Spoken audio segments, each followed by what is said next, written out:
Bueno, es importante tener en cuenta que el primer paso de la restauración, que está relacionado con los ecosistemas de referencia, ¿sí? La idea es que nosotros tratemos de identificar ese tipo de ecosistemas aplicando diferentes métodos.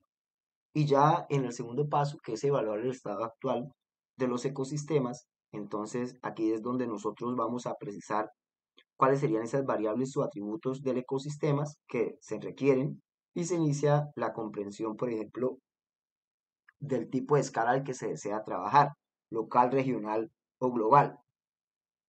Es importante aclarar que en este paso es vital tener información preliminar acerca digamos, del ecosistema para evaluar las condiciones en las que él se encuentra y empezar a definir el problema de la restauración.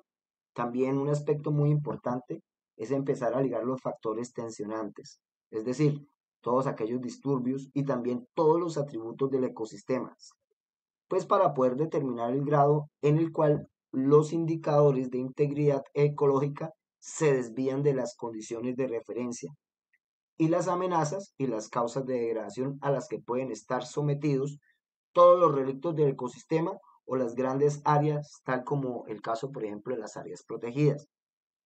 Aquí lo más importante en este paso es ubicar el área a restaurar en un contexto, como les decía, local, regional o a nivel de paisaje. Entonces esta parte resulta bastante indispensable. Entonces acá debemos mirar, como vemos en la gráfica, cuáles son las condiciones del paisaje y dentro de esas condiciones del paisaje, pues tenemos que hacer todo lo que es el análisis de fragmentación, ¿sí? Analizar algunos indicadores para fragmentación de ecosistemas, algunos indicadores de las condiciones bióticas y algunos indicadores para condiciones abióticas. En este sentido, nosotros medimos algunos atributos del ecosistema para hacer esta evaluación preliminar. ¿Qué medimos? Por ejemplo, a nivel de paisaje, entonces medimos los relictos o parches del ecosistema original. ¿Qué se mira ahí? Entonces, el tema de los patrones, la estructura, número, tamaño, forma y conectividad, ¿sí? Que tiene él. También miramos, por ejemplo, esto lo podemos hacer a través, por ejemplo, de análisis de fragmentación y de modelos de fragmentación índices de diversidad espacial, por ejemplo. También las condiciones bióticas, ¿qué miramos ahí? Tipo de comunidades, composición de especies, dinámica de la vegetación, estratificación, estructura trófica. Podemos mirar también poblaciones de especies sucesionales y tempranas, organismos, en qué estado fisiológico se encuentran, si están con algún, digamos, alguna característica de estrés o si presentan algún tipo de enfermedades. Características o condiciones abióticas también, entonces vemos clima, geología, geomorfología, suelos, agua, aire y paisaje, por decir algo. El estado del suelo y el agua, ¿cómo lo podemos evaluar? A través de valoraciones físico-químicas, análisis de contaminación, el suelo, por ejemplo, el tema de la erosión, ¿sí? La hidrología y la geomorfología, entonces flujo de agua superficial, la hidrodinámica estacional, cambios en los niveles freáticos, acumulación de sedimentos, ¿sí? Entonces vemos que hay diferentes maneras de evaluar esas condiciones abióticas. Algunos procesos ecológicos como el flujo de energía, ¿sí? Entonces la productividad primaria, por ejemplo, o el flujo de la materia analizado a través de los ciclos de los nutrientes. Y también miramos en esta primera parte cómo se pueden identificar algunos disturbios iniciales, con qué frecuencia, con qué intensidad, cuál es la extensión del disturbio, cuánto es la duración de esos disturbios. Es importante entonces mirar eso. Vamos a hablar entonces de cómo podemos hacer análisis de fragmentación. Aquí estamos viendo en esta imagen de abajo, que se corresponde con esta gráfica, un bosque analizado de manera multitemporal en 1946 y 1996. Vemos que en el 46 es esta parte clara del bosque y ya en el 96, miren cómo se ha reducido la cantidad de bosque, ¿no? Entonces, en la medida que se va fragmentando y se va reduciendo el bosque, a medida que aumenta, ¿sí? La cantidad de hábitat destruido, miremoslo ahora aquí en la gráfica en el tiempo, entonces vemos que aumenta la cantidad de fragmentos de bosque, ¿sí? Entonces, a medida que se destruye, hay más fragmentos de bosque Y además, en la medida que durante el tiempo se va destruyendo el ecosistema, también hay una distancia entre fragmentos mayor, se van separando. Y finalmente, pues, ¿qué disminuye? La cantidad de hábitat y el tamaño medio del fragmento. Los fragmentos se van volviendo más pequeños. Miremos cómo podemos analizar esto acá. Vamos a mirar un artículo que está recomendado dentro de las lecturas, ¿sí? Estado de fragmentación de los bosques naturales en el norte del departamento del Tolima, Colombia. Entonces acá hay unos índices que quiero que revisen, pero sin embargo voy a hacer aquí una pequeña explicación de ellos. Entonces, nosotros tenemos índices basados en la forma y entonces, por ejemplo, el índice de Patton, ¿sí?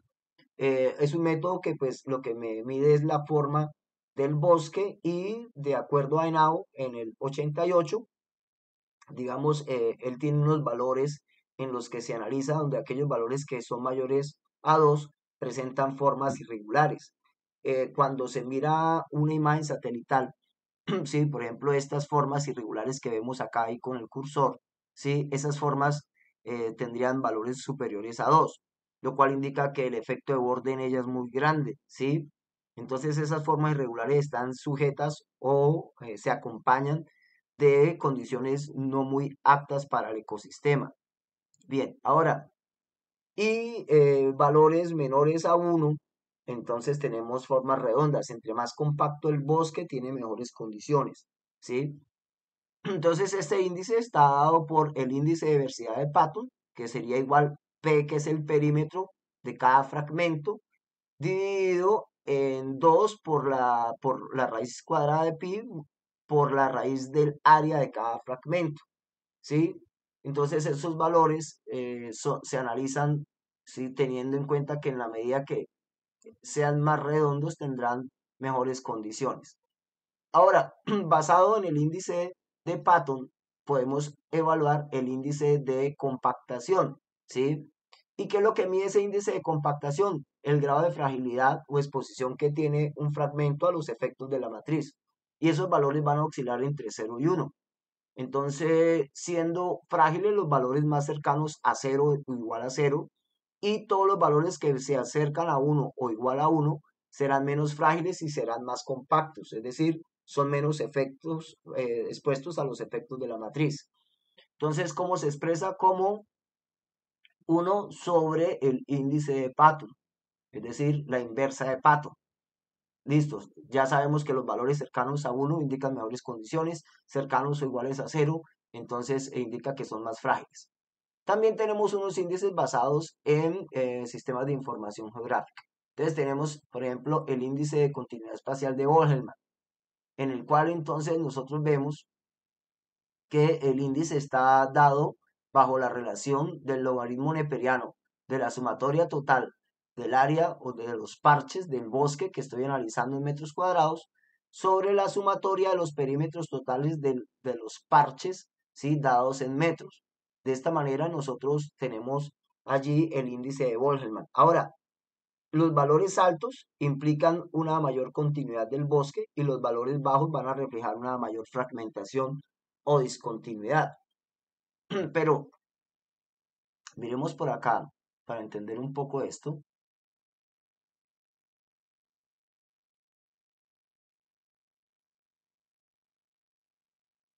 El tema de los valores de Boltzmann. Entonces, aquí vemos que los valores de Boltzmann obtienen valores de 5, 5, todos básicamente sobre 5. Estos valores lo que indican que presentan discontinuidad, es decir, que son básicamente valores muy bajos. Entonces, estos valores 5 representan una alta, por decir algo, fragmentación también.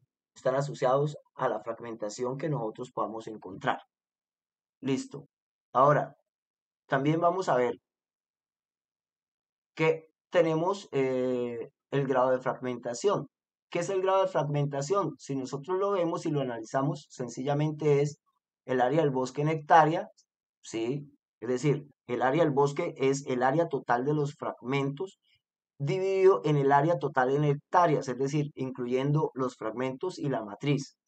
Estos valores van a oscilar entre 0 y 1, donde pues aquellos valores que están muy cercanos a 1 indican que no hay fragmentación y los valores que están cercanos a 0 ya indica que está bastante insularizado, es decir, están demasiado afectados por la matriz tal vez de pastizales, de cultivos y los fragmentos de bosque de alguna manera embebidos dentro de ellos. Y la densidad de los parches, ¿sí? Que básicamente están calculadas por cada 1000 hectáreas, ¿sí? Se calcula por cada 1000 hectáreas esa densidad y ahorita miramos cómo. Entonces veamos acá un ejercicio en el cual, pues aquí tenemos, digamos, la imagen donde vemos un gran fragmento, pero también vemos unos fragmentos irregulares que alcanzan a estar en el área de estudio y unos pequeños fragmentos de bosque, ahí bastante separados, bastante disgregados. Entonces, a esta imagen lo que hacemos nosotros es pues calcular el área, calcular el perímetro básicamente de cada uno de los parchecitos, lo podemos hacer utilizando ArcGIS, lo podemos utilizar utilizando Oxy Explorer o incluso el mismo Google Earth Pro y podemos calcular eso de esa manera. Ahora nosotros acá pues tenemos lo que ya estábamos viendo allá en el documento, cómo se calcula cada uno de estos índices y las tablas para poderlos interpretar. Entonces vámonos a revisar este primer caso, ¿sí?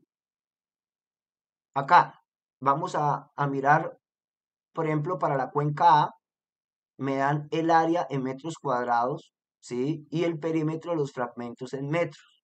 Este es el área, recuerden ustedes, de los parches, no del área en sí de estudio, ¿sí? Recuerden esto, el área de los parches es la que está aquí en verde, pero el área total de estudio es lo que está aquí en este recuadro.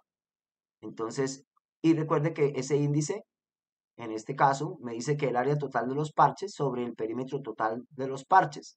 Entonces, estos valores corresponden al área de los parches y al área y al perímetro de los fragmentos. Y me dice que esto es igual al logaritmo, ¿sí? Al logaritmo ¿de quién?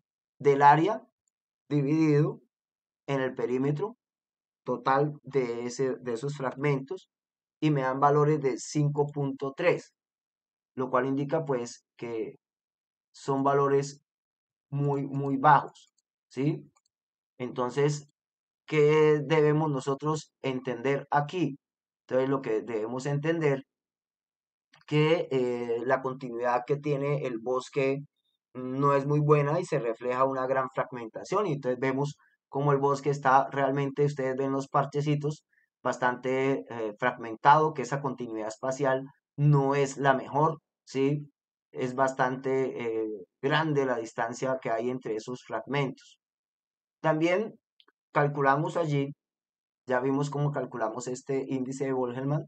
También podemos calcular entonces lo que es el área o el grado de fragmentación. Y recordemos la fórmula donde ese grado de fragmentación es igual al área del bosque en hectáreas sobre el área total en hectáreas. ¿Eso qué quiere decir? O que lo que quiere decir es esto, el área total es todo esto de recuadro que está acá y el área del bosque es todo lo que está encerrado, ¿sí? Que son estos pequeños parches. Entonces, cómo lo vamos a calcular? Pues de una manera muy sencilla. Entonces aquí vemos que esto es igual, ¿sí? Me dice área del bosque en hectáreas, ¿sí? Entonces, el área del bosque en hectáreas, es decir, el área total de los fragmentos, por ejemplo, para la cuenca B, es este dividido en el área total de la cuenca, es decir, el área total de estudio. Y me da 0.09, ¿sí? Entonces vemos que esos valores, si lo analizamos acá, que me dé 0.09 es menor de 0.5, es decir, que se encuentra totalmente insularizado, es decir, que esos fragmentos van a estar aislados y los vemos separados, totalmente dominados por una matriz, ¿cierto? En este caso de cultivos, entonces también vemos que este está insularizado, es decir, está aislado esos fragmentos de bosque. Me dicen que debo calcular la densidad de los parches y me dice que se calcula por cada 1000 hectáreas. Entonces, como es por cada 1000 hectáreas, nosotros vemos acá cómo lo hemos calculado. Si vemos acá la fórmula C23, ¿sí? ¿Quién es C23? Entonces C23 son los parches, ¿listo? Entonces tengo los parches multiplicados por 1000 hectáreas, es decir, por 1000. ¿Y quién es D23? Si vemos D23 es el área de la cuenca, ¿sí? Y por 100 para que nos den porcentaje. ¿Listo? Entonces, ¿cómo sería este? Entonces sería igual, ¿sí? Dijimos a los 22 parches multiplicados por 1000, porque es cada 1000 hectáreas. ¿Listo? ¿Qué más dijimos? Dijimos que una vez tengamos esto, por,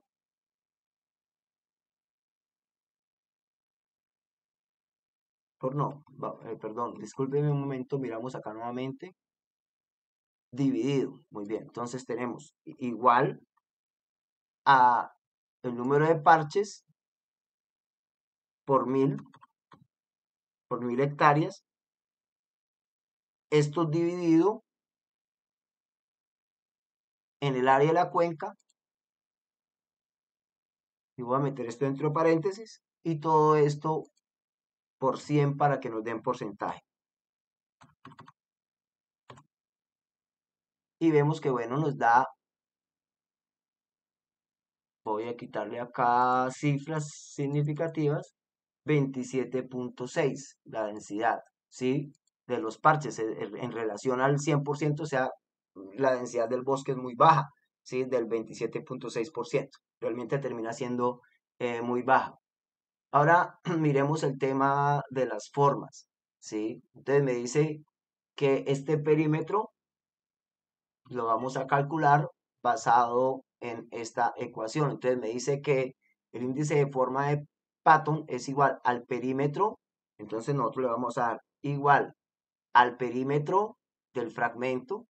¿Listo? Entonces el perímetro del fragmento dividido en 2 que multiplica la raíz cuadrada doble clic de pi, o sea, 3,1416, cierro acá, multiplicado por el área, la raíz cuadrada de A, o sea, la raíz cuadrada del área de ese pequeño fragmento. La raíz del área del fragmento, cierro, enter, ¿sí? Entonces nos da 6.64. Si nosotros analizamos ese valor, entonces ya es mayor que 2, es decir, que estamos viendo que todos estos parches tienen formas amorfas o irregulares, es decir, no tienen buena forma, quiere decir que están muy afectados por los efectos de borde, que básicamente son parches que no van a contener una mayor diversidad, que el ecosistema no va a tener una muy buena estructura, no va a tener una buena función, ¿sí? Entonces, ¿cuál es la idea? La idea es que ustedes lean el artículo que les dejo anexo allí y terminan de calcular los datos que se solicitan en esta tabla. Bien, entonces ahí vimos que tenemos ese análisis de fragmentación. También importante tener en cuenta que debemos analizar esas condiciones bióticas. Y para el análisis de condiciones bióticas, entonces ustedes van a encontrar, voy a ampliar acá un poco, ¿sí? ¿Qué nosotros analizamos? Bueno, ¿en qué contexto se va a analizar la información? Cuando hablo del contexto, entonces tengo en cuenta la escala de trabajo, si es local, regional, los modelos de diversidad que puedo aplicar, alfa, beta y gamma, la naturaleza de los datos y el análisis, qué tipo de datos voy a aplicar, datos de composición, datos geográficos, ¿sí? O espaciales, o algunos datos estructurales como la abundancia, la cobertura, morfometría, gremios, biomasa, y cómo vamos a organizar los datos que se quieran analizar en términos de la composición de ese ecosistema a restaurar, en Excel, en Estimate, en algún tipo de programa. Luego analizamos cómo vamos a darle el tratamiento a los datos dependiendo de la escala a la que trabajemos. Entonces yo puedo aplicar índices para índices alfa, ¿de acuerdo? En el cual analizo la riqueza específica y la estructura de las comunidades, digamos que puede hacer a nivel local. Entonces yo tengo algunos índices directos de riqueza, ¿sí? Por ejemplo, modelos de rarefacción cuando los muestreos, digamos, no son semejantes, no son iguales o están basados simplemente en cantidades y no son acumulados. O cuando necesito aplicar curvas de acumulación en el momento que yo necesite saber cuándo debo terminar un muestreo para que sea realmente representativo en el área de esas especies que estoy evaluando. Y para el análisis de la estructura de la comunidad, aplico modelos paramétricos como las series geométricas, series logarítmicas, distribución normal o el modelo de vara quebrada, que pues básicamente estos modelos paramétricos se asocian a las condiciones, digamos, que tiene el ecosistema. O los modelos no paramétricos, ¿cierto? Como cada uno que también, digamos, estamos midiendo esto en relación con el número de individuos. También los índices de abundancia proporcional, equidad y dominancia, que me permite conocer el estado en el que se encuentra el ecosistema basado en la cantidad de individuos. Entonces, los índices de equidad y de dominancia siempre son evaluados entre 0 y 1. En el caso de la equidad, entre más se acerca a 1, tenemos unas mejores características ambientales, puesto que las especies adquieren los recursos, los distribuyen de una manera casi equitativa, mientras que los valores de dominancia que son elevados, lo que indican es que hay unas especies que han disparado sus poblaciones, lo cual implica que los recursos no se reparten de manera equitativa. Ya cuando estamos haciendo un análisis un poco más grande y yo quiero comparar entre sitios, puedo hacer el tratamiento de los datos por índices beta. Entonces yo puedo aplicar índices de similitud y disimilitud, índices de reemplazo o índices de complementariedad. Y cuando yo trabajo a nivel ya, digamos, regional, ya utilizo unos índices más amplios que son los índices gamma, donde aplico la riqueza gamma o el índice de Shannon basado en gamma o el índice de Simpson basado ya a un nivel mucho más amplio, mucho más grande. Entonces tenemos estos índices que en el tema de condiciones bióticas me van a permitir a mí conocer ese estado actual de ese ecosistema. Entonces, importante aclarar aquí, siempre que nosotros trabajamos en este tema del ecosistema de referencia, importante que tengamos entonces en cuenta el grado de fragmentación del ecosistema, analizar la composición, la estructura y la función basado en indicadores bióticos y a partir de evaluaciones físico-químicas, condiciones ambientales, evaluación de impactos, podríamos evaluar las condiciones abióticas.